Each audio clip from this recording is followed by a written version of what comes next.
मालमत्ता गुन्हे विरोधी पथकाची उल्लेखनीय कामगिरी। पिस्टल विक्री करणाऱ्या टोळीस अटक करून 4 पिस्टल व 7 जिवंत काडतुसांसह 10,92,000 रुपये किमतीचा मुद्देमाल जप्त।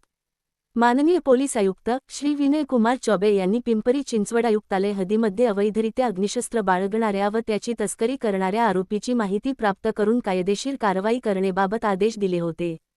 त्यानुसार सहाय्यक पोलीस आयुक्त गुन्हे 1 डॉक्टर विशाल हिरे यांचे मार्गदर्शनाखाली व मालमत्ता गुन्हे विरोधी पथकाचे वरिष्ठ पोलीस निरीक्षक संजय चव्हाण यांच्या नेतृत्वामध्ये मालमत्ता गुन्हे विरोधी पथकातील सहाय्यक पोलीस निरीक्षक गोरक्षनाथ बालवडकर, पोलीस अंमलदार गणेश सावंत, विनोद बीर, हर्षद कदम व गणेश कोकणे या पथकास पिंपरी चिंचवड आयुक्तालय हद्दीतील रेकॉर्डवरील गुन्हेगार सरदार सय्यद हा त्याचे साथीदार यांचेसह तळेगाव दाभाडे पोलीस स्टेशन हद्दीमध्ये सोमाटणे फाटा येथे पिस्टल विक्रीसाठी येणार असल्याची गोपनीय बातमी प्राप्त झाली। त्या अनुषंगाने मालमत्ता गुन्हे विरोधी पथकातील स्टाफ यांनी दिनांक 10 मार्च 2026 रोजी सापळा रचून सोमाटणे फाटा येथील निर्जन स्थळावरून एक मारुती सुझुकी फ्रॉन्स गाडीमध्ये बसलेले आरोपी नामे 1 सरदार अकबर सय्यद, वय 27 वर्षे, राहणार Yashwant Nagar, Samruddhi society, flat number 403, Talegaon Dabhade, Pune.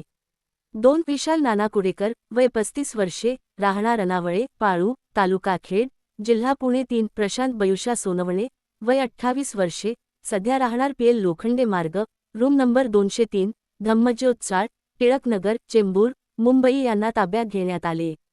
त्यांना ताब्यात घेतेवेळी नमूद आरोपी यांचे ताब्यातून 3 देशी बनावटीचे पिस्टल व 6 जिवंत काडतुसे हस्तगत करण्यात आले होते। त्यामुळे नमूद आरोपी यांचे विरुद्ध तळेगाव दाभाडे पोलीस स्टेशन, पिंपरी चिंचवड येथे गुन्हा रजिस्टर नंबर 76/2026 भारतीय हत्यार कायदा कलम 325 महाराष्ट्र पोलीस अधिनियम 1951 चे कलम 37(1)(3) सह 135 प्रमाणे गुन्हा दाखल करण्यात आला। नमूद गुन्ह्याचा पुढील तपास मालमत्ता गुन्हे विरोधी पथकाने सुरू केला असता आरोपी प्रशांत बबुषा सोनवणे याचेकडे आणखीन एक देशी बनावटीचे पिस्टल व 1 जिवंत काडतूस मिळून आले आहे।